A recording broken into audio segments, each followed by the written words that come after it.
ഹബീബായ നബി മുഹമ്മദ് മുസ്തഫ അല്ലാഹുവിന്റെ തൃപ്തിക്ക് വേണ്ടി 12 വർഷം പള്ളിയിൽ മുഅദ്ദിനായ മനുഷ്യന്, ആ മനുഷ്യൻ വിലായത്തിന്റെ അങ്ങേയറ്റത്താണ്.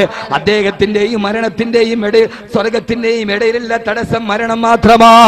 അതൊന്നും നമുക്ക് മനസ്സിലാവില്ല എന്റെ പ്രിയപ്പെട്ട സഹോദരങ്ങള്. അതുകൊണ്ട് ആവർത്തിച്ച് ഞാൻ പഠിപ്പിച്ചു തരുന്നത്, ലോകത്തിന്റെ രാജാവ് അല്ലാഹുവാ. അവനെ വെല്ലാൻ പറ്റിയ രാജാവ് മറ്റാരുമില്ല. അതുകൊണ്ട് രാജാവിനോടാണ് ചോദിക്കേണ്ടത്. പറയേണ്ടത് ആരോടാ? ലാത്തയോടും മുസ്സയോടുമല്ല. ഇക്രിമയോട് പഠിപ്പിച്ചു കൊടുത്തു, അള്ളാനെ പഠിപ്പിച്ചു കൊടുത്തു. അള്ളാനോട് പറയുക. അപ്പൊ നമ്മൾ പറയുന്ന വാക്കെന്താ? സാറേ ഞാൻ പറഞ്ഞ അല്ല കേൾക്കൂല. എന്താ മോനെ നീ എങ്ങനെ പറഞ്ഞാൽ ഇസ്ലാമിന്റെ വെളിയിലാ? നീ പറഞ്ഞാലല്ല കേൾക്കാത്തതെന്താ? കടുവാപ്പള്ളിയിലെ ചെറുപ്പക്കാരാ, നീ പറഞ്ഞാലല്ല കേൾക്കില്ല എന്ന് പറയുന്നത് ഏതടിസ്ഥാനത്തിലാ? ആരാ അല്ലയാരാ? യസ്മഉ ഹറകാത്തിൻ നംലതി സഖറത്തി സമ്മാഇ ഫിൽ ലൈലത്തി يسمع حركات النملة على صخرة السماء في الليلة الظلماء. അന്ധകാര നിബിഡമായ കൂരാകൂരിട്ടിന്റെ നടുവിൽ ഉയർത്തപ്പെട്ട പാറക്കെട്ടിന്റെ മുകളിലൂടെ നടന്നു പോകുന്ന ഉറുമ്പിന്റെ ശബ്ദം പോലും കേൾക്കുന്നവനാണല്ലാ. ആരാ അല്ലയാരാ? ആരാ അല്ലയാരാ? മാർബിളിന്റെ മുകളിലൂടെ നടന്നു പോകുന്ന, കൂരാകൂരിട്ടിന്റെ നടുവിൽ വെണ്ണക്കല്ലിന്റെ മുകളിലൂടെ നടന്നു പോകുന്ന കുഞ്ഞനുറുമ്പിന്റെ പാദപതന ശബ്ദം പോലും കേൾക്കുന്നവനാണല്ലാ. യസ്മഉ ഹറകാത്തിൻ നംലതി അലാ സഖറത്തി സമ്മാഇ ഫിൽ ലൈലത്തിൽ അൽമാ. ഇത്ര സുന്ദരമായൊരു വാക്കേതാണുള്ളത്. ഇത് പറഞ്ഞതാരാ? ലോകത്തിന്റെ ഏറ്റവും വലിയ സാഹിത്യകാരൻ, ആദരവായ പ്രവാചകൻ നബി മുഹമ്മദ് മുസ്തഫ സല്ലല്ലാഹു അലൈഹി വസല്ലമ. അല്ലാഹുവാ, അവൻ കേൾക്കും. എന്താ കേൾക്കുക? സമയേടാ? സമയേതാ? പാതിരാത്രി. എതിരാ നടക്കുന്നത്? വെണ്ണക്കല്ലിന്റെ മുകളിലൂടെ. ആരാ നടന്നത്? കുഞ്ഞനുറുമ്പ്. ആരാ നടന്നത്? കുഞ്ഞനുറുമ്പ്. എപ്പോഴാ നടന്നത്? പാതിരാത്രിയിൽ. എതിലെയാ നടന്നത്? വെണ്ണക്കല്ലിന്റെ മുകളിലൂടെ. ആ ശബ്ദം ആര് കേട്ടു? ആര്? ചിന്തിക്ക, കൽബിലോട്ടിറക്ക്. ആര് കേട്ടു? അല്ല കേട്ടു. ഉസ്താദേ, ഞാൻ പറഞ്ഞിട്ട് അല്ല ഒന്നും തരുന്നില്ല. അല്ല തരാത്തതിന്റെ കാരണം എന്താണെന്നറിയോ? എന്താ കാരണം? കാരണം മറ്റൊന്നുമല്ല, നമ്മൾ നമ്മുടെ സങ്കടം മുഴുവനും പടപ്പിനോട് പറഞ്ഞു, പടച്ചവനോട് പറഞ്ഞില്ല. നമ്മുടെ സങ്കടം മുഴുവൻ നമ്മൾ ആരോട് പറഞ്ഞു? ആരോട് പറഞ്ഞു? പടപ്പിനോട് പറഞ്ഞു. ആരോട് പറഞ്ഞില്ല? പടച്ചവനോട് പറഞ്ഞു. ഇതാ ഞാൻ പറഞ്ഞത്, നിങ്ങൾ എഴുന്നേക്കരുതെന്ന് പറഞ്ഞു. ഇത്രയും മാത്രം കേട്ടിട്ട് പോയ ആ വാക്കവി പറഞ്ഞടെ പടപ്പിനോട് പറയാൻ പാടില്ല എന്ന് നിങ്ങൾ പിഴച്ചു, വഴിയടിച്ചു. ഇങ്ങോട്ട് നോക്ക്. നമ്മുടെ സങ്കടങ്ങൾ നമ്മൾ ആരോട് പറഞ്ഞു? പടപ്പിനോട് പറഞ്ഞു. പടച്ചവനോടൊട്ട് പറഞ്ഞില്ല എന്ന് പറഞ്ഞാൽ അതിന്റെ അർത്ഥം എന്താ? 2 സംഭവം ഞാൻ ഖുർആനിൽ നിന്ന് പറഞ്ഞുതരാം. എത്ര സംഭവം? 2. ഖുർആൻ അല്ലാതെ, ഖുർആൻ വിശുദ്ധിക്ക് വിജയത്തിന്. വിജയം പറയാൻ പറ്റുന്നില്ല, വിശുദ്ധി ആദ്യം പഠിക്കട്ടെ. ഖുർആൻ തന്നെ നമ്മുടെ വിഷയം. 2 സംഭവം, 2 ചെറുപ്പക്കാരുടെ കഥ. ചെറുപ്പക്കാരെ നിങ്ങൾക്ക് ഞാൻ പറഞ്ഞുതരാം ഖുർആനിൽ നിന്ന്. പടച്ചവനോട് പറഞ്ഞില്ല. ആരോട് പറഞ്ഞു? പടപ്പിനോട് പറഞ്ഞു. പടപ്പിനോട് പറയാൻ പാടില്ല. ആരോടെ പറയാവൂ? പടച്ചവനോടെ പറയാവൂ. എന്ന് പറഞ്ഞാൽ അതിന്റെ അർത്ഥം എന്താണെന്നറിയാവോ? രാത്രിയിൽ ഉറക്കം വരാതെ കിടക്കുക. എവിടെ? ഗൾഫില്. 12 മണിയായി, 2 മണിയായി, ഉറക്കമില്ല. അവസാനം 2 മണിയാകുമ്പോൾ ഒന്ന് തിരിഞ്ഞു കിടന്നു. അപ്പൊ അടുത്ത് കിടക്കണോന്ന് ചോദിക്കും. ഉറങ്ങിയില്ലേ? ഇല്ല. എന്തേ? പാപ്പ വിളിച്ചിരുന്നു, പെങ്ങടെ കല്യാണ, 20 പവന്റെ സ്വർണ്ണം ഉണ്ടാവും. അവരുടെ പ്രതീക്ഷ ഞാൻ ഗൾഫിലുണ്ടെന്നാണ്. എന്റെ കയ്യിലാണെങ്കിലും ഒന്നുമില്ല. മറ്റന്നാള് കല്യാണം, 1 തരി പവന്റെ സ്വർണ്ണം എന്റെ കയ്യിലില്ല. ഞാൻ ആരോടാ പറയും? എന്താ ചെയ്യുക? എന്നെ ഇപ്പൊ ആരാ സഹായിക്കുക? ഓർത്തിട്ട് എനിക്ക് കിടന്നിട്ട് ഉറക്കം പറഞ്ഞില്ല. എന്റെ പൊന്നു സഹോദരിമാരെ, നന്നായിട്ട് കേക്ക്. വല്ലാത്ത മനപ്രയാസം കാണാൻ. രാത്രി കിടന്നിട്ട് 2 സമയത്തിലായി. വീട് ജപ്തി ചെയ്യാറായി. കടം രോഗത്തിന്റെ തീവ്രത സർവ്വ ഡോക്ടർമാരെടുത്തും പോയി. ഞാനിപ്പോൾ എവിടെയാ പോവുക, ആരോടാ പറയുക? നമ്മൾ പറയാറുണ്ട് അടുത്ത് കിടക്കുന്ന ആളുകളോട്, ആവലാതിയും വേവലാതിയും നമ്മളെല്ലാവരോടും കൂട്ടുകാരോടൊക്കെ പറയും, ഇല്ലേ ഇല്ലേ? ഞാൻ പറഞ്ഞത് നമ്മൾ ഇങ്ങനെയൊക്കെ പറയാറുണ്ട്. ഇതേ സമയത്ത് പാതിരാത്രി 2 മണിക്ക് നമ്മൾ കൂട്ടുകാരനോട് പറഞ്ഞ കാര്യം എന്തുകൊണ്ട് അതേ സമയത്ത് നമ്മുടെ ബെഡ്റൂമിൽ ഒരു മുസല്ല വിരിച്ചിട്ട് അള്ളാനോട് എന്തുകൊണ്ട് നമുക്ക് പറഞ്ഞുകൂടാ? മോനെ, ഡേവിഡ് ബെക്കാം നിന്റെ ദൈവമാ, നെയ്മർ നിന്റെ ദൈവമാ, മെസ്സി നിന്റെ ദൈവമാ, മമ്മൂട്ടി മോഹൻലാൽ നിന്റെ മറ്റൊരു ദൈവമാ. പൊന്നുമോനെ, മമ്മൂട്ടിയുടെ വാഹനം പോയപ്പോ പുറകെ മമ്മൂട്ടി മമ്മൂട്ടി എന്ന് വിളിച്ച് പുറകെ പോയ ആരാധകര് അവസാന ശല്യമായപ്പോ തന്റെ പുറകെ പേരും വിളിച്ച് നടന്നവന് ഡോറ് തുറന്നിട്ട് കയ്യിൽ പിടിച്ചു വലിച്ചെറിഞ്ഞില്ല മമ്മൂട്ടി. ഒരു വശത്തേക്ക് തിരിഞ്ഞ് താരരാജാവായ മോഹൻലാൽ ഡാൻസ് ചെയ്തപ്പോ താൻ ഇതേവരെ സിന്ദാബാദ് വിളിച്ച ഫ്ലെക്സ് വെച്ച ഫാൻസ് അസോസിയേഷൻ ഉണ്ടാക്കിയ മോഹൻലാലിന്റെ കയ്യിൽ പിടിച്ചിട്ടൊന്ന് ഡാൻസ് ചെയ്യാൻ ഒരു ഫാൻസുകാരൻ സ്റ്റേജിൽ കയറിയപ്പോ വലിച്ചു കൊടഞ്ഞിറങ്ങില്ല മോഹൻലാല്. പൊന്നുമോനെ, നീ ഫ്ലെക്സ് വെച്ച താരപരിവേഷണം നടത്തിയ നിന്റെ മമ്മൂട്ടിയുടെ കയ്യിൽ നിനക്കൊന്നും തൊടാൻ പറ്റില്ലടാ. നീ മമ്മൂട്ടിന്ന് വിളിച്ചാൽ തിരിഞ്ഞു നോക്കില്ലടാ. മോഹൻലാലിനെ തൊടാൻ പോയപ്പോ വലിച്ചെറിഞ്ഞടാ. പക്ഷേ പതിരാ സമയത്ത് എഴുന്നേറ്റ് നിന്നിട്ട് അല്ലാ അല്ലാഹു അല്ലാ അല്ലാ അല്ലാഹു അല്ലാ, പതിരാ സമയത്ത് നീ ഒന്ന് വിളിക്കോ എന്റെ അല്ലാ. ഇന്നല്ലാഹ യബ്സുത്തു യദഹു ഫിൽ ലൈലി ലിയതൂബ മുസീഅൻ നഹാർ. ഒരു പ്രാവശ്യം അല്ലാഹ് വിളിച്ചാൽ പടച്ചറപ്പ് നിന്റെ വിളിക്കുത്തരം നൽകുമെങ്കിൽ വലിച്ചെറിയ പൊന്നുമോനെ നിന്റെ ഭൗതിക ദൈവങ്ങള്. പൊന്നുമോള് പൊന്നുമോളെ വലിച്ചെറിയ നിങ്ങള് അള്ളാഹുവിന്റെ മുമ്പിലേക്ക് പോ. ബഹുമാനപ്പെട്ട ബഹുമാനപ്പെട്ട ബഹുമാനപ്പെട്ട സയ്യിദത്തുന ബീബി ആയിഷ, ഖുർആനാണ് ഞാൻ പറയുന്നത്, അള്ളാഹുവിന്റെ ഖുർആനാണ് പറയുന്നത്. ഈ കടുവാപ്പള്ളിയിൽ എന്നെ കേൾക്കാ കുതിച്ചെത്തിയ എന്റെ പ്രിയപ്പെട്ട പെങ്ങന്മാരോട് ബഹുമാനപ്പെട്ട സയ്യിദത്തുന ആയിഷ പറ. ആയിഷ റളിയല്ലാഹു അൻഹാ, ആയിഷത്തും ഹഫ്സത്തും സൗദ സഫിയത്തും മൈമൂനത്തും വറംല ഇന്ദും വസൈന പുൻഗദാ ജുവൈരിയ ദൽ മുഅ്മിനീന ഉമ്മഹാത്തുൻ മർദിയ. അല്ലാഹ് വിളിക്കാ മറന്നുപോയവനെ, അല്ലാഹ് എന്ന അക്ഷരത്തെ മറന്നുപോയവനെ, ഹൃദയത്തിന്റെ അന്തരാളത്തിൽ അല്ലാഹ് വിളിച്ചില്ല. പണ്ടൊക്കെ നമ്മുടെ നാട്ടിൽ മുഹീദ്ദീൻ റാത്തീബ് നടത്താറുണ്ട്. പുരോഗമനം വന്നപ്പോ പടിയടച്ചില്ലടാ നീ. മുഹീദ്ദീൻ റാത്തീബിൽ അല്ലാഹനെ വിളിച്ചില്ലേ? യാ അഹദു യാ സമദു യാ വിത്റു യാ മൗലാ, യാ അഹദു യാ സമദു യാ വിത്റു യാ മൗലാ. എത്ര സുഖമുണ്ടായിരുന്നടാ നിന്റെ ഓലമേന്ന വീട്ടിൽ ബറക്കത്തുണ്ടായിരുന്നു. നിന്റെ പരിസര പ്രദേശത്ത് 40 തെങ്ങുണ്ടെങ്കിൽ തെങ്ങില് തേങ്ങ വെട്ടിയാൽ ഒരു തേങ്ങ എടുത്തിട്ട് അടുപ്പത്ത് വന്ന് അരച്ചിട്ട് വീട്ടിലൊരു മുഹീദ്ദീൻ റാത്തീബ് നടത്തിയപ്പോ ആ 40 തേങ്ങ കൊണ്ടും മകളെയും കെട്ടിച്ചിട്ട് വാപ്പ ഹജ്ജിന് പോയില്ലേ? ഇന്ന് നിനക്ക് അതൊക്കെ വേണ്ടാടായപ്പോ റിയാലുകൾ കിട്ടിയിട്ട് നിന്റെ കടം മാറിയോ? നിന്റെ വീട്ടില് ബറക്കത്തില്ല. പഴയ ഓലപ്പുരയില് ബറക്കത്ത് വന്നിടങ്ങനെയാ? അവിടെ മാസത്തിലൊരിക്കലെങ്കിലും യാ റബ്ബു യാ നൂറു യാ ഹഖു യാ മുബീൻ.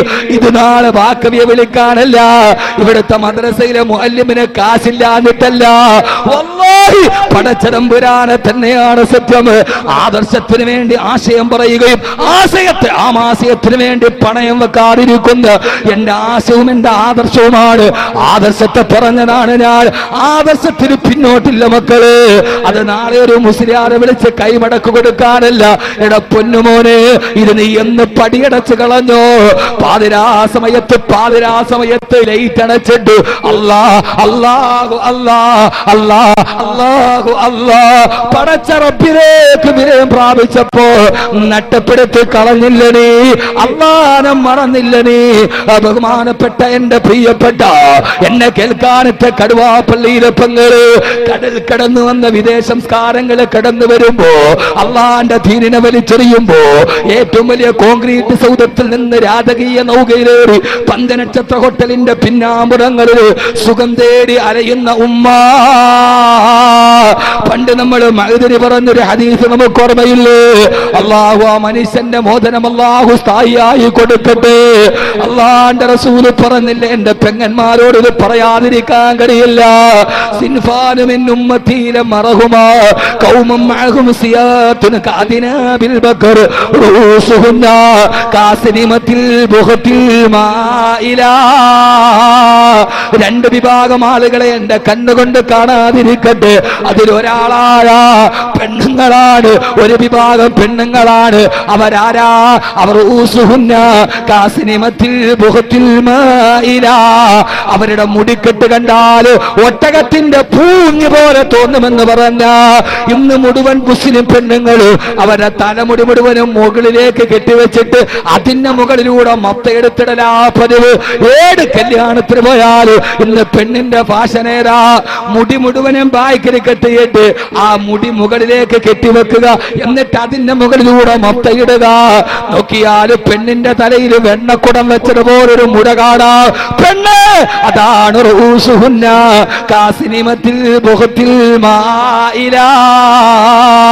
നീ തലമറച്ചിട്ടുണ്ടെങ്കിലും വല്ലാഹി പടച്ചറപ്പിനെ തന്നെയാണ് സത്യം. ആ മുടി മുകളിലേക്ക് കെട്ടിവെച്ചിട്ട് വെച്ചാൽ അത് പടച്ചറപ്പിന്റെ ഹബീബായ മുത്തിനിഷ്ടമില്ലാത്തതാ. എല്ലാ സംസ്കാരവും പഠിച്ച മുസ്ലിമേ, ഇന്ന് പെണ്ണിനൊരു വസ്ത്രമുണ്ട്, ലെഗിൻസ്. അത് കാലിലോട്ട് കയറ്റിയിട്ടാൽ അത് പിന്നീട് ബലൂൺ പോലെ ഇറുകി പിടിച്ചു കിടക്കും. ലെഗിൻസ് ഹറാമാ, ലെഗിൻസ് ഉപയോഗിക്കൽ ഹറാമാ. അത് പെണ്ണിന്റെ ശരീരത്തിന്റെ വസ്ത്രത്തിന്റെ അത് ഇഴുകി പിടിച്ചു കിടക്കുന്ന വസ്ത്രമാണ്. ഒരു കൊടല് പോലെയുള്ളൊരു പാന്റ് പെണ്ണിങ്ങനെ വലിച്ചു കയറ്റിയിടും. ഇന്ന് കോളേജിൽ പഠിക്കുന്ന പെണ്ണിന്റെ വസ്ത്രവും അതാ ലെഗിൻസ് ഹറാമാ. മോളെ, വിദേശ സംസ്കാരത്തെ നീ അങ്ങ് കെട്ടിപ്പിടിച്ചപ്പോ നിനക്കറിയോ, ബഹുമാനപ്പെട്ട ബീവി സയ്യിദത്തുനാ ആയിഷ റളിയല്ലാഹു തആല അൻഹാ, ആയിഷ ബീവിക്കെതിരെ അപവാദം പറഞ്ഞു വരുത്തി സഫ്വാൻ റളിയല്ലാഹു തആല അൻഹുവിനെ കൂട്ടിച്ചേർത്തിട്ട് ഇസ്ലാമിക ലോകം ആയിഷക്കെതിരെ അപവാദം പറയുമ്പോ അല്ലാഹുവിന്റെ റസൂൽ വന്നിട്ട് പറഞ്ഞു, ആയിഷ നീ നിന്റെ വീട്ടിലേക്ക് പോയിക്കൊള്ളുക. സംഭവം നിങ്ങൾക്കൊക്കെ അറിയാം. അല്ലാഹുവിന്റെ റസൂൽ പോലും വിശ്വസിക്കുന്ന അവസ്ഥയെത്തി. ഭർത്താവ് ഭാര്യയെ വീട്ടിലാക്കി പൊട്ടിക്കരഞ്ഞുകൊണ്ട് തന്റെ വീട്ടിലേക്ക് കടന്നിട്ടുണ്ട്. ഉപ്പാ ഉപ്പാ, അല്ലാഹുവിന്റെ റസൂൽ എന്നെ വീട്ടിലേക്ക് പറഞ്ഞു വിട്ടു. അബൂബക്കർ റളിയല്ലാഹു അൻഹു ചോദിച്ചു, ആയിഷ നീയല്ലേ തെറ്റുകാരി? അല്ലാഹുവിന്റെ റസൂലിനെ വേദനിപ്പിച്ചുവല്ലോ. അവസാനം ഉമ്മുറുമാന്റെ അടുക്കലെത്തി.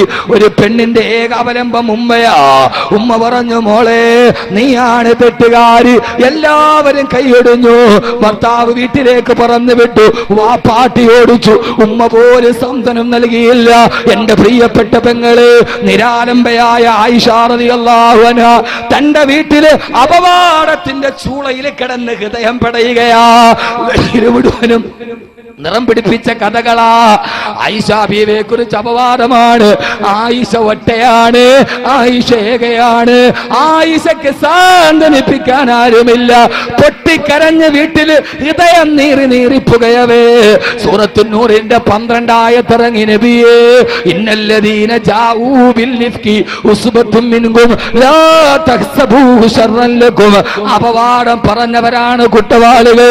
ആയിഷ നിരപരാധിയാണ് നബിയേ, ആയിഷ നിരപരാധിയാ. അല്ലാഹുവിന്റെ റസൂൽ ഓടി വീട്ടിലേക്ക്, കൂട്ടുകാരികൾ ഓടി വന്നു. അല്ലാഹുവിന്റെ റസൂലിനെ കണ്ടപ്പോ കെട്ടിപ്പിടിച്ചുകൊണ്ട് പറഞ്ഞു, ആയിഷ നീ നിരപരാധിയാണെന്ന് ഖുർആന്റെ ആയത്തിറങ്ങി. ആയിഷ പൊട്ടിക്കരഞ്ഞു പോയി. ആയിഷ ബീവി റളിയല്ലാഹു അൻഹ മറുഭാഗത്ത് നിന്ന് കൂട്ടുകാരികൾ ഓടി വന്നു. ആയിഷ അല്ലാഹു നിനക്ക് വേണ്ടി ആയത്തിറക്കി. ആയിഷ ആ സമയത്താണ് പൊട്ടിക്കരഞ്ഞുകൊണ്ട് ആയിഷ ബീവി റളിയല്ലാഹു അൻഹ മറുപടി പറഞ്ഞത്, എങ്ങനെയാണ് എന്റെ പേരിൽ ആയത്തിറങ്ങാതിരിക്കുക? എങ്ങനെയാണ് എന്റെ പേരിൽ നിരപരാധിത്വം തെളിയിക്കപ്പെടാതിരിക്കുക? എനിക്കെതിരെ അപവാദം പ്രചരിച്ച അന്ന് മുതൽ ഇന്നത്തെ ദിവസം വരെ പാതിരാത്രി ഞാൻ ഉറങ്ങിയിട്ടില്ല. മുസ്ലിമേ, കൈമോശം നിന്നുപോയ ഈമാൻ പിടിച്ചോ, അല്ലാഹുവിന്റെ ഖുർആന്റെ ശുദ്ധി പിടിച്ചോ. എനിക്കെതിരെ അപവാദം വന്ന അന്ന് മുതൽ ഇതേവരെ ഞാൻ ഉറങ്ങിയിട്ടില്ല. എനിക്കെതിരെ അപവാദം പറഞ്ഞ അന്ന് മുതൽ ഇന്ന് വരെ ഞാൻ എന്റെ നാവ് കൊണ്ടൊരൊറ്റ കാര്യമേ പറഞ്ഞിട്ടുള്ളൂ. ഹസ്ബുനല്ലാഹു നിഅമൽ വകീൽ, നിഅമൽ മൗലാ വ നിഅമൻ നസീർ. ഹസ്ബുനല്ലാഹു നിഅമൽ വകീൽ, ഹസ്ബുനല്ലാഹു നിഅമൽ വകീൽ, ഹസ്ബുനല്ലാഹു നിഅമൽ വകീൽ, നിഅമൽ മൗലാ വ നിഅമൻ നസീർ. ഓരോ രാത്രിയിലും നിങ്ങൾ എനിക്കെതിരെ അപവാദം പറയുമ്പോ, എന്റെ അഭിമാനത്തെ പിച്ച് ചീന്തുമ്പോ, അപ്പോഴൊക്കെ ഞാൻ എന്റെ റബ്ബിനെ പഠിച്ചു. എന്റെ റബ്ബിനോട് ഞാൻ പറഞ്ഞു, ഒരൊറ്റ ദിക്റേ എനിക്കുണ്ടായിട്ടുള്ളൂ. ഹസ്ബുനല്ലാഹു നിഅമൽ വകീൽ, നിഅമൽ മൗലാ വ നിഅമൻ നസീർ. ഈ സദസ്സിനോട് വാക്കവി ഇത്ര ഗൗരവമായിട്ട് പറയുന്നതിന്റെ കാരണം എന്താ? 2 മണിക്കൂർ കോരിച്ചൊരിയുന്ന മഴയത്ത് വന്നിട്ട് തിരിച്ചു പോകുമ്പോ ഒന്നുമില്ലാതിരിക്കരുത്. എന്റെ പ്രിയപ്പെട്ട ഉമ്മ, ഒരു പെണ്ണിനെ ഒറ്റപ്പെടുത്തിയാൽ ഹൃദയം വേദനിച്ചാൽ മോള് പെങ്ങളെ നിനക്കുള്ള ഒന്നേ ഒന്നെന്താ? വഹക്കത്തു മയ്യസി സിവാകാലി ഫഖിരിഹി വജിതുക മുഹ്താദൻ ഫകൈഫ അദിയോ. എനിക്കെന്റെ റബ്ബ് തുണ. അവനാണ് റബ്ബ്, അവനാണ് ഹക്ക്, അവനാണ് നൂറ്, അവനാണ് സർവാധിപതി, അവനാണ് സച്ചാധിപതി. അവന്റെ മുമ്പിൽ ഒരു അപവാദവും പോവില്ല, അവന്റെ മുമ്പിൽ ഒരു അപവാദവും വില പോവില്ല. മരിക്കുന്നത് വരെ ഞാൻ ഈ ആയത്തിറങ്ങുന്നത് വരെ ഞാൻ പറഞ്ഞത് എന്തെന്നറിയോ? ഹസ്ബുനല്ലാഹു നിഅമൽ വകീൽ, നിഅമൽ മൗലാ വ നിഅമൻ നസീർ. ബഹുമാനപ്പെട്ട റബീഅ ബിൻ ആമിർ റളിയല്ലാഹു അൻഹു ദക്ഷിണാഫ്രിക്കയുടെ വനാന്തരത്തിൽ പ്രബോധനത്തിന് പോകുമ്പോ സിംഹങ്ങളും ആനക്കുട്ടികളുമാണ്. സഹാബത്ത് പറഞ്ഞ്, വേണ്ട നബിയേ, പോകണ്ട, കാട്ടാനകളെ ചവിട്ടിക്കളയും. ഇല്ല, ആന്റെ റസൂല് പറഞ്ഞു വിട്ടതല്ലേ. അവിടെ നിന്നിട്ട് ബഹുമാനപ്പെട്ട റബീഅ ബിൻ ആമിർ റളിയല്ലാഹു അൻഹു, ബഹുമാനപ്പെട്ട റബീഅ ബിൻ ആമിർ റളിയല്ലാഹു അൻഹു പ്രസംഗം നടത്തി. വന്യജീവികളോടാണ് പ്രസംഗം. ആനക്കൊമ്പന്മാരെ, വന്യമൃഗങ്ങളെ, അനഅസ്ഹാബു റസൂലില്ലാഹ്, ഞാൻ ഹബീബായ നബിയുടെ അനുയായിയാണ്. ഞാൻ ഇവിടെ കടക്കുന്ന ജനങ്ങളോട് ദൈവത്ത് കൊടുക്കാമെന്നടാ, ലാ ഇലാഹ ഇല്ലല്ലാഹ് പറയാമെന്നതാണ്. അതുകൊണ്ട് നിങ്ങൾക്ക് ഞാൻ 2 ഓപ്ഷൻ തരികയാ. റബീഅ ബിൻ ആമിർ റളിയല്ലാഹു അൻഹു ദക്ഷിണാഫ്രിക്കയുടെ വനാന്തരത്തിൽ പ്രബോധനത്തിന് പോകുമ്പോ സിംഹങ്ങളും ആനക്കുട്ടികളുമാണ്. സഹാബത്ത് പറഞ്ഞ്, വേണ്ട നബിയേ, പോകണ്ട, കാട്ടാനകളെ ചവിട്ടിക്കളയും. ഇല്ല, ആന്റെ റസൂല് പറഞ്ഞു വിട്ടതല്ലേ. അവിടെ നിന്നിട്ട് ബഹുമാനപ്പെട്ട റബീഅ ബിൻ ആമിർ റളിയല്ലാഹു അൻഹു, ബഹുമാനപ്പെട്ട റബീഅ ബിൻ ആമിർ റളിയല്ലാഹു അൻഹു പ്രസംഗം നടത്തി. വന്യജീവികളോടാണ് പ്രസംഗം. ആനക്കൊമ്പന്മാരെ, വന്യമൃഗങ്ങളെ, അനഅസ്ഹാബു റസൂലില്ലാഹ്, ഞാൻ ഹബീബായ നബിയുടെ അനുയായിയാണ്. ഞാൻ ഇവിടെ കടക്കുന്ന ജനങ്ങളോട് ദൈവത്ത് കൊടുക്കാമെന്നടാ, ലാ ഇലാഹ ഇല്ലല്ലാഹ് പറയാമെന്നതാണ്. അതുകൊണ്ട് നിങ്ങൾക്ക് ഞാൻ 2 ഓപ്ഷൻ തരികയാ. ഒന്നുകിൽ അടുത്ത കാട്ടിലേക്ക് രക്ഷപ്പെട്ടുകൊള്ളുക, അതല്ലെങ്കിൽ എന്റെ മുമ്പിൽ കീഴടങ്ങുക, അതല്ലെങ്കിൽ എനിക്ക് വേണ്ടി വഴിമാറുക, അതല്ലെങ്കിൽ അടുത്ത കാട്ടിലേക്ക് ഓടി രക്ഷപ്പെടുക. സാക്ഷി, ചരിത്ര സാക്ഷി പറയേണ്ട താമസം. പ്രസവിച്ച് കിടക്കുന്ന പുലിക്കുട്ടികൾ, പ്രസവിച്ച് കിടക്കുന്ന സിംഹക്കുട്ടികൾ അവരുടെ കുഞ്ഞിനെയും വായിൽ കടിച്ചെടുത്തിട്ട് വനാന്തരത്തിലൂടെ ഓടി രക്ഷപ്പെടുകയാ. കറുത്ത വർഗക്കാരിത് കാണുമ്പോ പുലിക്കുട്ടികളും സിംഹക്കുട്ടികളും കുഞ്ഞുങ്ങളെ കടിച്ചെടുത്തുകൊണ്ട് ഓടുന്നത് കണ്ടപ്പോ അവര് വന്ന് നോക്കുമ്പോ കാണുന്നടണ്ട കൊലകൊമ്പന്മാരുടെ മുമ്പ് അള്ളാന്റെ ദീൻ പറയുന്ന റബീഅ ബിൻ ആമിർ റളിയല്ലാഹു അൻഹു അള്ളാനെ കുറിച്ച് പഠിച്ചപ്പോ കൊലകൊമ്പന്മാര് മുഴുവനും മുട്ടുകുത്തിയെങ്കിൽ ആ പാഠം പഠിച്ചപ്പോഴാണ് 12 വർഷങ്ങളായി വൈദ്യുതി ഇല്ലാതെ, വെള്ളമില്ലാതെ, ഉപരോധത്തിൽ പെട്ട് കിടക്കുന്ന 2.5 കിലോമീറ്റർ പോലും വിസ്തൃതമില്ലാത്ത ഫലസ്തീനിലെ ഗസയിലെ ഭക്ഷണമില്ലാത്ത, വെള്ളമില്ലാത്ത ഫലസ്തീനിലെ ഗസയിലെ ഹമാസിന്റെ പോരാളികൾ, ലോകത്തിലെ 3ാമത്തെ സൈനിക രാഷ്ട്രമായ ഇസ്രയേലിന്റെ വിമാനവേദ പീരങ്കികൾ തീതൊട്ടുമ്പോ കരിങ്കല്ല് കൊണ്ടും വിരിമാറുകൊണ്ടും തിരിച്ചേക്കാൻ കഴിഞ്ഞെങ്കിൽ പൊന്നുമോനെ ബെഞ്ചമിൻ നെതന്യാഹു വെടിനിർത്തലിന് കരാറൊപ്പിടാൻ കാരണം എന്താ? ഹമാസിന്റെ പോരാളിയുടെ കയ്യിൽ റോക്കറ്റ് ഇല്ല, അവരുടെ കയ്യിൽ ബോംബില്ല. കല്ലും കവണയും വെച്ചിട്ട് ഇന്തിഫാദയിലൂടെ ചെറുത്തു നിന്നപ്പോ അവർക്ക് കിട്ടിയ ഊർജം എവിടെയെന്നറിയോ? അവരാരെന്നറിയോ? ഞാൻ കഴിഞ്ഞ പ്രാവശ്യം ഈജിപ്തിൽ പോയപ്പോ 3 പ്രാവശ്യം ഞാൻ ആ നാട് കണ്ടവനാണ്. ബോംബിട്ട് നടന്ന നാട് ഞാൻ കണ്ടവനാണ്. തകർന്നടിഞ്ഞ ഗസ ഞാൻ കണ്ടടാണ്. തകർന്നടിഞ്ഞ വെസ്റ്റ് ബാങ്കിന്റെ കണ്ണുകൊണ്ട് കണ്ടടാ. 9 വയസ്സുള്ള കുട്ടി സ്കൂളിലേക്ക് പോവുകയാണ്.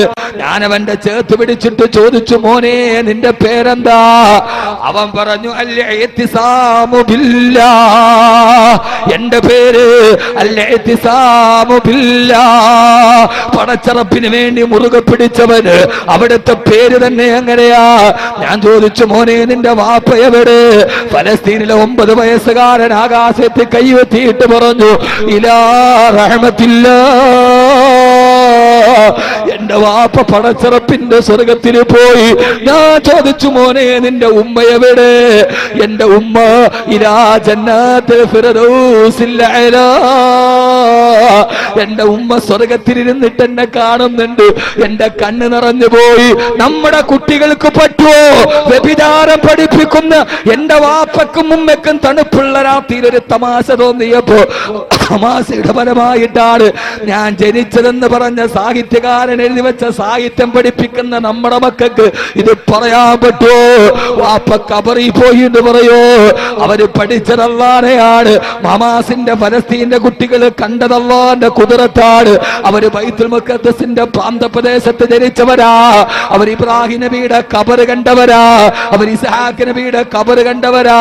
അവർ സുൽത്താൻ സലാഹുദ്ദീൻ അയ്യൂബിന്റെ പിന്തലമുറക്കാരാ.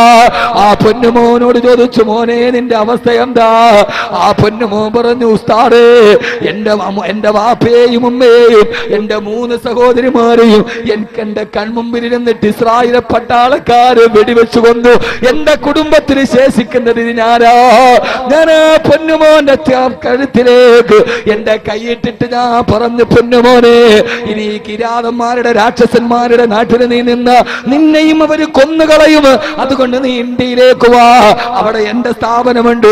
അവിടെ നിന്നെ ഞാൻ പഠിപ്പിച്ചു ഡോക്ടറാക്കാം, എഞ്ചിനീയർ ആക്കാം. പറയേണ്ട താമസം തോളത്തിരുന്ന് എന്റെ കൈ തട്ടി മാറ്റിയിട്ട് മീശ പിടിക്കാത്ത 9 വയസ്സുകാരൻ LP സ്കൂളുകാരൻ എന്നോട് പറഞ്ഞു, അറബി ഭാഷയിൽ നിന്റെ കൂടെ ഇന്ത്യയിൽ വന്നാൽ എഞ്ചിനീയർ ആവാനല്ലേ പറ്റൂ, ഇന്ത്യയിൽ വന്നാൽ ഷഹീദാവാൻ പറ്റില്ലല്ലോ. ഞാനിവിടെ ഷഹീദാവാൻ നടക്കുകയോ? എന്റെ ഉപ്പ പോയെടുത്തേക്ക്, എന്റെ ഉമ്മ പോയെടുത്തേക്ക്, എന്റെ സഹോദരിമാര് പോയെടുത്തേക്ക് ഞാൻ ഷഹീദാവാൻ നടക്കുന്നതാണ്. 9 വയസ്സുകാരൻ മറുപടി പറഞ്ഞ ഫലസ്തീനിന്റെ തീതുപ്പുന്ന മണ്ണിന്റെ ഇടയിൽ ജീവിക്കുമ്പോഴും അള്ളാന്റെ സ്വർഗത്തെ ആഗ്രഹിക്കുന്ന ആ മക്കള് പഠിച്ച പാഠമേടാ. ആ പാഠമാണ് ലോകത്തിന്റെ രാജാവല്ലയാണ്. അത് ഒബാമയല്ല, അതിനെ തന്നെയാകുമല്ല. ഒരു വേദത്തിന്റെ മുമ്പ്, ഒരു ലോകത്തിന്റെ മുമ്പ്, ലോകത്തിന്റെ 3ാമത്തെ സൈനിക രാഷ്ട്രത്തിന്റെ മുമ്പ് ഈ നെഞ്ചു വിരിച്ചിട്ട് പിടിച്ചു വെക്കാൻ കിടന്നത്. പൊന്നുമോനെ നമ്മൾ മരണത്തെ പേടിച്ചവരാ.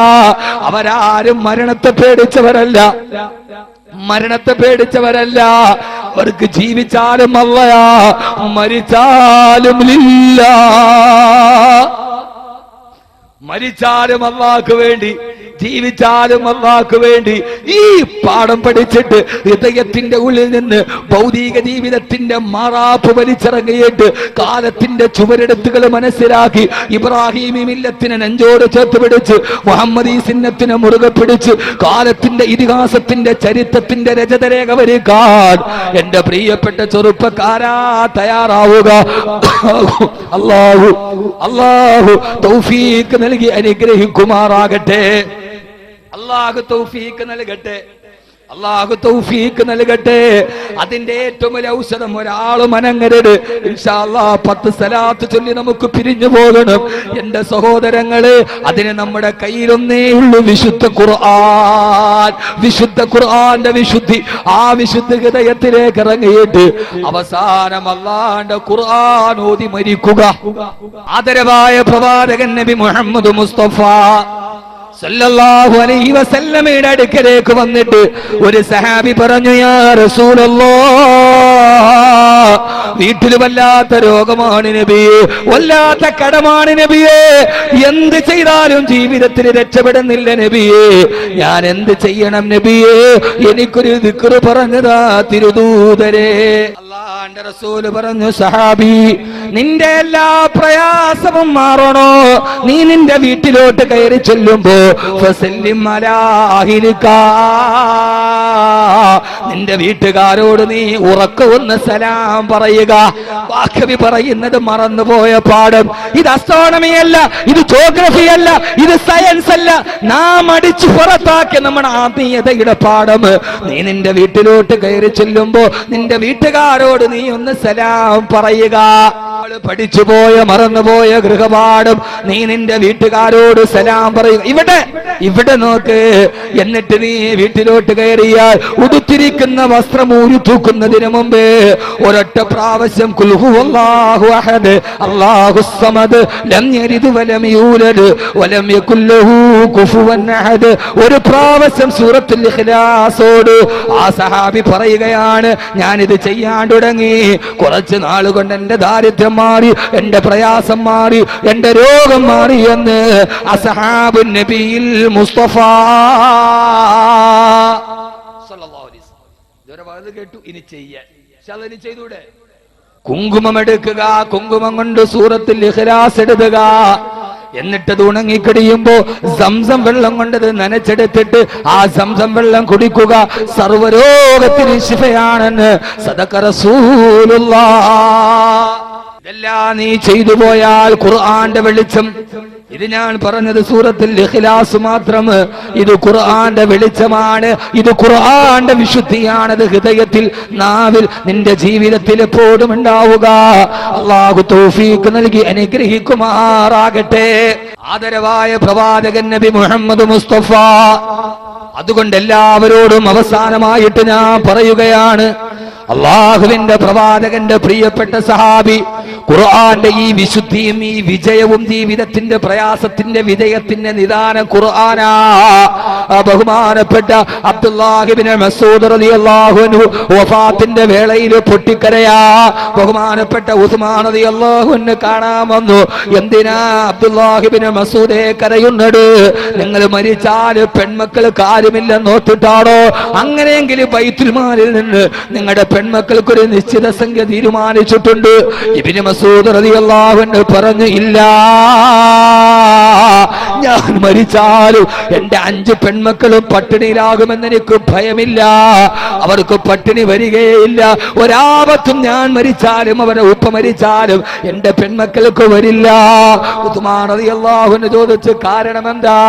എന്റെ ഹബീബായ മുത്ത് പഠിപ്പിച്ചിട്ടുണ്ട്, ആരെങ്കിലും മഗ്രിബ് നമസ്കാരത്തിന് ശേഷം ഏതെങ്കിലും ഒരു പെണ്ണ് സൂറത്തുൽ വാഖിയ പാരായണം ചെയ്താൽ ലം തുസിബുഹു ഫാക, ആ പെണ്ണിനൊരാപത്തും വരില്ലെന്ന് എന്റെ മുത്തന്നെ പഠിപ്പിച്ച അന്ന് മുതൽ എന്റെ പെൺമക്കള് മഗ്രിബ് നമസ്കാരത്തിന് ശേഷം പതിവായി സൂറത്തുൽ വാഖിയ ഓതുന്നുണ്ട്. അതുകൊണ്ട് എന്റെ മക്കൾക്കൊരു പട്ടിണിയും വരില്ലെന്ന് എനിക്ക് ഉറപ്പാ. ഓ പ്രിയപ്പെട്ട ഉപ്പ ഉമ്മ, നമ്മൾ അടുത്ത നിമിഷം മരിച്ചാലും എന്റെ മക്കള് പട്ടിണിയാവില്ലെന്ന് പറയാൻ ഇങ്ങനെ ഒരു ഖുർആന്റെ പാഠം നമ്മൾ പഠിപ്പിച്ചിട്ടുണ്ടോ? അല്ലാഹു നമ്മളെ കാക്കട്ടെ. അതുകൊണ്ട് മക്കൾക്ക് ഖുർആൻ പഠിപ്പിച്ചു കൊടുക്കുക, ഖുർആനിനെ സ്നേഹിക്കുക. ജാമിയ സലാഹിയയിൽ ഇരിക്കുന്ന ഹിഫ്ള് വിദ്യാർത്ഥികൾ അവരുടെ നാവിലൂടെ ഖുർആൻ ഓതുമ്പോ ആയിരക്കണക്കിന് ഹാഫിളീങ്ങൾ വരുമ്പോ കടുവാപ്പള്ളി ജമാഅത്തിനെ അല്ലാഹു അനുഗ്രഹിക്കട്ടെ. കാരണം ഇത് ഖുർആന്റെ ഭൂമിയാണ്, ഇത് ഖുർആന്റെ ഭൂമികയാണ്, ഇത് ഖുർആൻ പാരായണം ചെയ്യപ്പെടുന്ന ഭൂമികയാണ്. അല്ലാഹുവേ, അല്ലാഹുവേ, അല്ലാഹുവേ, അവസാനം നിന്നോട് ചോദിക്കാൻ ഒന്ന് മാത്രമേ ഉള്ളൂ. മഹിലൻ ഹദാകല്ലദീ അതാക നാഫിലത്തുൽ ഖുർആനി ഫീഹി മവാഇദു വതഫ്സീലു. അല്ലാഹുവേ, അല്ലാഹുവേ, അല്ലാഹുവേ, ആയിരക്കണക്കിന് അർത്ഥതലങ്ങൾ ഞങ്ങൾക്ക് നൽകിയ ഞങ്ങളുടെ ഖുർആൻ ലഹാ മആനിൻ കമൗതിൽ ബഗീരി ഫീ മദദി വഫൗക ജൗഹരിഹി ഫിൽ ഹുസ്നി വൽ ഖിയബി فلا تعد ولا تحصى عجائبها ولا تصام على الإكثار في السبيل. വെറുതെയാണ് ആയിരക്കണക്കിന് അർത്ഥഗ്രന്ഥങ്ങളുള്ള ഖുർആൻ പഠിക്കാൻ ഞങ്ങൾക്ക് കഴിഞ്ഞിട്ടില്ല റബ്ബേ. ഞങ്ങളുടെ മക്കളെ പഠിപ്പിക്കാൻ കഴിഞ്ഞിട്ടില്ല അല്ലാ. അറിയാത്തത് കൊണ്ട് ഓതാനും കഴിഞ്ഞിട്ടില്ല റബ്ബേ. പക്ഷേ അവസാനം മരിക്കുന്ന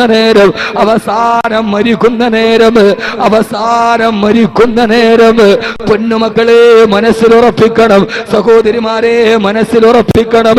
മരിക്കുന്ന നേരം മൗത്തെന്ന സിംഹം കൊന്നതത്ഭുതമല്ലേ. സിംഹാസനത്തിന് ചുറ്റി നിന്നവരല്ലേ, പിടിമണ്ണ് മാറിയെറിഞ്ഞതത്ഭുതമല്ലേ. നിന്റെ സിംഹാസനത്തിന് ചുറ്റി നിന്നവർ, നിന്റെ കാറിൽ കൂടെ സഞ്ചരിച്ചവർ, നിന്റെ കൂടെ സർവ്വതിനും കൂട്ടുനിന്നവർ നിന്റെ കുഴിമാടത്തിലേക്ക് പിടിമണ്ണ് വാരിയെറിയുകയാണ്. മൈനറിയ തീയുമായി കണ്ടടം ഒലിച്ചില്ലേ, അതിലത്ഭുതം നിന്നോളവും നിനക്കില്ലേ. പൊന്നുമക്കള് പൊട്ടിക്കരയുന്നത് കണ്ടില്ലേ? വാപ്പാന്റെ മയ്യത്തിന്റെ ചാരത്ത് നിന്നിട്ട് നമ്മുടെ മക്കളുടെ കണ്ണുനീരൊലിക്കുന്നുണ്ട്. പക്ഷെ എനിക്കത് കാണാൻ കഴിയുന്നില്ലല്ലോ. ഞാൻ പലപ്പോഴും ചിന്തിക്കാറുണ്ട്, മരണശേഷം ഒന്നും കാണാതിരിക്കുന്നത് ഒരു പക്ഷേ അല്ലാഹ് തന്ന ഖൈറാണ്. ഞാൻ മരിച്ചു കിടക്കുമ്പോ എന്റെ മയ്യത്തിന്റെ ചാരത്ത് കെട്ടിപ്പിടിച്ചു കരയുന്ന എന്റെ മക്കളുടെ കണ്ണുനീരെങ്ങാനും എനിക്കൊന്ന് കാണാൻ കഴിഞ്ഞാ ഒന്ന് ചിന്തിക്കൊരൽപ്പനേരം. അല്ലാഹുവിന്റെ റസൂലിന്റെ മുമ്പിൽ വന്നിട്ട് ഒരു സഹാബി പറഞ്ഞു, നബിയേ, ഒരു നല്ല പ്രഭാഷകൻ മദീനയിൽ വന്നിട്ടുണ്ട്, ഭയങ്കര വഅദാണ് നബിയേ, ഭയങ്കര പ്രസംഗമാണ് നബിയേ. വാക്കവിമാരെ കുറിച്ച് നിങ്ങൾ അങ്ങനെ പറയാറുണ്ട്, അല്ലാഹു അതിനെ നിലനിർത്തി തരട്ടെ. അല്ലാഹുവിന്റെ റസൂല് ചോദിച്ചു, ആ പ്രഭാഷകൻ മരണത്തെ കുറിച്ച് പറയാറുണ്ടോ? ഇല്ല യാ റസൂലല്ലാഹ്. എന്നാൽ അയാൾ നല്ല പ്രഭാഷകനല്ലെന്ന് ലോകത്തിന്റെ മുത്ത് പറഞ്ഞതുകൊണ്ട് എന്റെ ഏത് പ്രസംഗത്തിലും അത് കേട്ടാന്ന് മുതൽ മരണത്തെ കുറിച്ച് പറയാൻ അവസാനിപ്പിച്ചിട്ടില്ല. എന്തിനാ മരണം പറയുന്നത്? ഒരു നല്ല പ്രഭാഷകനായി മാറാന്, ഹബീബായ മുത്ത് പറഞ്ഞ പ്രഭാഷകനാകാന്. മരിച്ചിട്ടൊന്നും അറിയാത്തത് നല്ലതല്ല ഉസ്താദേ, മരിച്ചു കഴിഞ്ഞിട്ടൊന്നും കാണാൻ കഴിയാത്തത് ഖൈറല്ലേ. എന്നെ കെട്ടിപ്പിടിച്ചിട്ട് പൊട്ടിക്കരയുന്ന എന്റെ മക്കളുടെ കണ്ണുനീര് എനിക്ക് എങ്ങനെയാണ് കണ്ടു നിൽക്കാൻ കഴിയുക? മരിച്ചിട്ട് മലന്ന് കിടക്കുന്ന എന്നെ ഉപ്പാ ഉപ്പാ ഉപ്പാന്ന് വിളിക്കുന്ന എന്റെ മക്കളെ ഞാൻ എങ്ങനെയാണ് ആശ്വസിപ്പിക്കുന്നത്? എന്റെ പൊന്നുമോൾ എട്ടും പൊട്ടും തിരിയാത്ത എന്റെ പൊന്നുമോൾ എന്റെ മുമ്പിൽ കരയുന്നത് ഞാൻ എങ്ങനെയാ സഹിക്കുക? എന്റെ തളർച്ചയിലും എന്റെ വളർച്ചയിലും എന്റെ താങ്ങും തണലുമായ എന്റെ പൊന്നു ഭാര്യ കരയുന്നത് ഞാൻ എങ്ങനെയാണ് സഹിക്കുക? സഹോദരങ്ങളെ അവസാനം ആരടി മണ്ണിലേക്ക് പോവുകയാണ്, ആരടി മണ്ണിൽ അവസാനിക്കുകയാണ്. ഫോൺ കമ്പി ലെറ്റർ മുഴുവനും നിലച്ചില്ലേ, അവർക്കുള്ള ഹാലറിയാത്തതത്ഭുതമല്ലേ. തനവാ ഉസ്താദിന്റെ വരികളാണ്, ഫോൺ കമ്പി ലെറ്റർ മുഴുവനും നിലച്ചില്ലേ, അതിലത്ഭുതം ഇന്നോളവും നിനക്കില്ലേ. ഫോൺ വിളിച്ചിട്ട് കിട്ടുന്നില്ല, ലെറ്റർ അയച്ചിട്ട് മറുപടി വരുന്നില്ല. അഹമ്മദ് കബീർ ബാക്കവി ആരടി മണ്ണിലേക്ക് അടങ്ങി, ഇർഷാദ് ബാക്കവി മരണപ്പെട്ടു, മൻസൂറുദ്ദീൻ ഷാദി മരണപ്പെട്ടു. അല്ലാഹു എല്ലാവർക്കും ആരോഗ്യത്തോടു കൂടിയുള്ള ദീർഘായുസ്സ് തരട്ടെ. എന്റെ ഫോൺ നമ്പറിൽ വിളിക്കാറുണ്ട്, എന്നെ 949577 വിളിച്ചാൽ പലപ്പോഴും എന്നെ കിട്ടാറില്ല. എന്നെ കിട്ടാതെ വരുമ്പോ നിങ്ങളെല്ലാം എന്റെ ഡ്രൈവർ അബൂനെ വിളിക്കും, ഇല്ലെങ്കിൽ എന്റെ അനസിനെ വിളിക്കും. ഉസ്താദിനെ വിളിച്ചിട്ട് കിട്ടുന്നില്ല. ഉസ്താദ് എവിടെയാണ്? കാസർഗോഡ് നിന്നും കണ്ണൂരിൽ നിന്നും വന്നവർ അബുവിനെ വിളിച്ചു. എന്റെ കൂടെ നിഴല് പോലെ നടക്കുന്ന എന്റെ 2 ചെറുപ്പക്കാരന്റെ അനസിനെ വിളിച്ചു. ഉസ്താദ് എവിടെയുണ്ട്? ഉസ്താദ് വീട് പണിയുടെ തിരക്കിലാണത് കൊണ്ട് ആരെയും ഇപ്പൊ വീട്ടിൽ കാണുന്നില്ല. സെപ്റ്റംബർ 10 കഴിഞ്ഞേ കാണൂ, അതല്ലെങ്കിൽ ഉസ്താദ് ഉറങ്ങുകയാണ്. വിളിച്ച അപ്പുറം ഉസ്താദ് ഉറങ്ങുകയാണ്. സഹോദരങ്ങളെ, അഹമ്മദ് കബീറിന്റെ വിഷയം വിവരമറിയാണ്. നൗഷാദ് ബാക്കി വിളിച്ചാലും അദ്ദേഹത്തിന്റെ ഡ്രൈവർ പറയും, ഉസ്താദ് ഇവിടെ ഇല്ല, ഡേറ്റ് ഇല്ല, ഉറക്കമാ. നൗഷാദ് ബാക്കവിയെ കുറിച്ച്, അഹമ്മദ് കബീർ ബാക്കവിയെ കുറിച്ച് നിങ്ങൾക്ക് വിവരമറിയണോ? ഫോൺ വിളിച്ചാൽ എന്റെ കുട്ടികൾ നിങ്ങളോട് വിവരം പറയും. ഞാൻ മരിച്ചു കഴിഞ്ഞിട്ട് എന്റെ സിം കാർഡ് മരിക്കില്ലല്ലോ. നിങ്ങൾ വിളിച്ചിട്ട് അബുവിനോട് മനസ്സിനോടും ഉസ്താദ് എവിടെയെന്ന് ചോദിച്ച കുട്ടികൾ മറുപടി എന്താ പറയുക? ഉസ്താദിന്റെ ഇപ്പോഴത്തെ അവസ്ഥ എന്താ? ഫോൺ കമ്പി ലെറ്റർ മുഴുവനും നിലച്ചില്ലേ, അതിലത്ഭുതം ഇന്നോളവും നിനക്കില്ലേ. എന്റെ തൊട്ടടുത്ത് കിടന്ന് എന്റെ ഭാര്യക്കറിയില്ല ഇപ്പൊ എന്റെ അവസ്ഥ എന്താണെന്നറിയില്ല, എന്റെ മക്കൾക്കറിയില്ല. പൊന്നുമോനെ, യാ അയ്യുഹല്ലദീന ആമനു തഖുല്ലാഹ്. അതുകൊണ്ട് ഈ ഭൂമിയുടെ പുറംതരിയുടെ മുകളിൽ കിട്ടിയ ജീവിതം അല്ലാഹുവിനെ ഭയന്ന് ജീവിച്ചോ, വിശുദ്ധ ഖുർആനിന് വേണ്ടി അവതരിപ്പിച്ചോ. അല്ലാഹുവിന്റെ റസൂൽ പറഞ്ഞു, ഉസ്മാനെ ലികുല്ലി നബിയിൻ റഫീഖും ഫിൽ ജന്നാ ഉസ്മാൻ ഇബ്നു അഫ്ഫാൻ. എല്ലാ പ്രവാചകന്മാർക്കും സ്വർഗത്തിലൊരു കൂട്ടുകാരനുണ്ട്. എന്റെ സ്വർഗത്തിലെ കൂട്ടുകാരൻ ഉസ്മാനെ നീയാണ്. ഉസ്മാൻ ആരാ? ഉസ്മാൻ റളിയല്ലാഹു അൻഹു. ആരാ ഉസ്മാൻ റളിയല്ലാഹു അൻഹു? ആരാ ഉസ്മാൻ റളിയല്ലാഹു അൻഹു? ആരാ? ബദറിൽ പങ്കെടുത്തിട്ടില്ല, ഉഹദിൽ പങ്കെടുത്തിട്ടില്ല, ബൈഅത്തുൽ റിദ്വാനിൽ പങ്കെടുത്തിട്ടില്ല. ഇസ്ലാമിക സംസ്ഥാനത്തിന്റെ പ്രധാനപ്പെട്ട ഒരു സംഭവങ്ങളിലും ഉസ്മാൻ റളിയല്ലാഹു അൻഹു പങ്കെടുത്തിട്ടില്ല. പിന്നെങ്ങനെയാ പൊന്നുമോനെ സ്വർഗത്തിലെ കൂട്ടുകാരനെന്ന പദവി കിട്ടാനല്ല ഒരേ ഒരു കാരണം എന്തെന്നറിയോ? അല്ലാഹുവിന്റെ റസൂൽ ചോദിച്ച രണ്ട് ഗുണങ്ങൾ ഉസ്മാൻ റളിയല്ലാഹു അൻഹുവിനുണ്ടായിരുന്നു. ഒന്ന് മുഹിബ്ബുൽ ഖുർആൻ, ഖുർആനോട് വല്ലാത്ത സ്നേഹമായിരുന്നു. മരിക്കുന്ന സമയത്തും ഖുർആൻ ഓതിയാണ് മരിച്ചത്. അല്ലാഹുവിന്റെ റസൂൽ ഒരിക്കൽ പറഞ്ഞു, ഉസ്മാനെ ഖുർആൻ ഓതിക്കൊണ്ടിരിക്കുമ്പോൾ നീ മരിക്കും ഉസ്മാൻ. മരിച്ചില്ല മുഅ്മിനീങ്ങളെ. പുറകിൽ നിന്ന് വടിവാൾ കൊണ്ട് ആഞ്ഞു കുത്തിയപ്പോ കുട്ടൽമാല വെളിയിലോട്ട് ചീറ്റിത്തെറിച്ച് രക്തത്തുള്ളികൾ ഫസയകുഫീകഹുമുല്ലാഹ് എന്ന സൂറത്തുൽ ബഖറയുടെ ആയത്തിന് വീണിട്ട് മരിച്ചില്ലേ? ഇതിനാ ഉസ്മാൻ ഇബ്നു അഫ്ഫാൻ റളിയല്ലാഹു അൻഹു. രണ്ടാമത്തെ ഒരൊറ്റ ഗുണമേ ഉള്ളൂ, ഇൻഷാ അല്ലാഹ് ഉസ്മാൻ ആവുക. അല്ലാഹു തൗഫീഖ് നൽകട്ടെ. ഖുർആനിനെ സ്നേഹിക്കുക. രണ്ടാമത്തെ ഗുണം, അല്ലാഹുവിന്റെ റസൂൽ ഏത് സമയത്തൊരാവശ്യം വന്നിട്ട് ഒരു 100 ദീനാർ ചോദിച്ചാൽ സദസ്സിൽ നിന്ന് ആദ്യം എഴുന്നേറ്റ് നിൽക്കുന്നത് അനയാ റസൂലല്ലാഹ്, ഞാൻ തരാൻ നബിയേ, ഞാൻ തരാൻ നബിയേ, ഞാൻ തരാൻ നബിയേ. ഉസ്മാനെ വെല്ലാൻ ആരുമില്ല, സദക്കയിൽ ഉസ്മാനെ വെല്ലാൻ ഒരു സദസ്സിൽ രണ്ടാമതായിട്ടില്ല ഉസ്മാൻ റളിയല്ലാഹു അൻഹു. ഞാൻ തരാം യാ റസൂലല്ലാഹ്, എത്ര കൊടുത്താലും പ്രശ്നമില്ല നബിയേ.